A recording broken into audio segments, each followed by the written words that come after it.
Hi guys, எவ்வளோ பேருக்கு தெரியும் 12ஆம் தேதி 6ஆம் மாதம் குவைத்தில் ஒரு பெரிய ஃபயர் ஆக்சிடென்ட் நடந்துச்சு. அதில் ஏறக்குறைய 100க்கும் மேற்பட்ட வெளியூர்லேருந்து வந்த தொழிலாளர்கள் பாதிக்கப்பட்டிருக்காங்க. அதில் ஏறக்குறைய 50 பேர் நம்மளுடைய இந்தியாவை சேர்ந்தவங்க. அதில் 45 பேர் வந்து இறந்துட்டாங்க. இப்போ வந்து 49 ஆச்சு சொல்கிறாங்க, அப்புறம் 50 ஆச்சுன்னு சொல்கிறாங்க. ஏறிக்கிட்டே தான் போகுது இன்னைக்கு. அதில் ரொம்ப வந்து கேரளாவை சேர்ந்தவர்கள், ஒரு 7 பேர் தமிழ்நாட்டை சேர்ந்தவங்க, அப்புறம் இன்னும் இந்தியாவில் சில பகுதிகளிலேருந்து வந்த ஒர்க்கர்ஸ். ஸோ இந்த விபத்து எதனால நடந்துச்சு அப்படின்னு நீங்கள் வந்து மேலோட்டமாக இல்லை செய்திகளில் நீங்கள் பார்த்தீங்கன்னா, அவங்களுடைய முதலாளி, அதாவது அவங்களோட ஓனர் இருக்காங்களா, அந்த பில்டிங்கோட ஓனர், அவங்களோட முதலாளி வந்து அவங்களுக்கு தங்க கொடுத்த இடத்துல வந்து செக்யூரிட்டி சிஸ்டமை சரியா ஃபாலோ பண்ணல. அதாவது ஒரு பாதுகாப்பான இடத்த வந்து அவங்களுக்கு உருவாக்கி கொடுக்கல.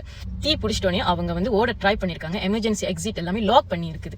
எமர்ஜென்சி எக்ஸிட் வந்து நம்ம என்னத்துக்கு வச்சிருக்கோம், ஒரு எமர்ஜென்சிக்கு நம்ம அந்த இடத்துல இருந்து தப்பிக்கிறதுக்கு அந்த எக்ஸிட். பட் அந்த டைம்ல அதுவே லாக் பண்ணி இருக்கு.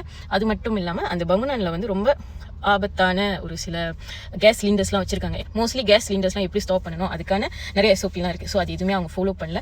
எல்லாருமே ஒரு இடத்துல மாட்டிக்கிட்டாங்க.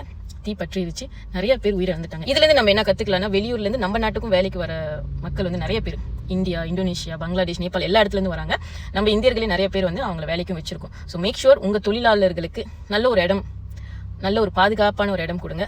அவங்கள நம்ம என்னத்துக்கு எடுக்கிறோம்னா, மலேசியாவில் சில வேலைகளை வந்து நம்ம மலேசியர்கள் செய்ய மாட்டோம், சம்பளம் ரொம்ப குறைவாக நம்ம அக்செப்ட் பண்ணிக்க மாட்டோம். ஸோ நம்மளுக்கு அவங்க உதவி செய்ய தான் வராங்க. வெளியூர்லேருந்து நம்மளுக்கு உதவி செய்ய வராங்க. நம்மளுக்கு அதில் சில லாபங்கள் இருக்குது. அப்படி இருக்கும்போது அவங்களோட பாதுகாப்பு நம்மளோட மிகப்பெரிய பொறுப்பு.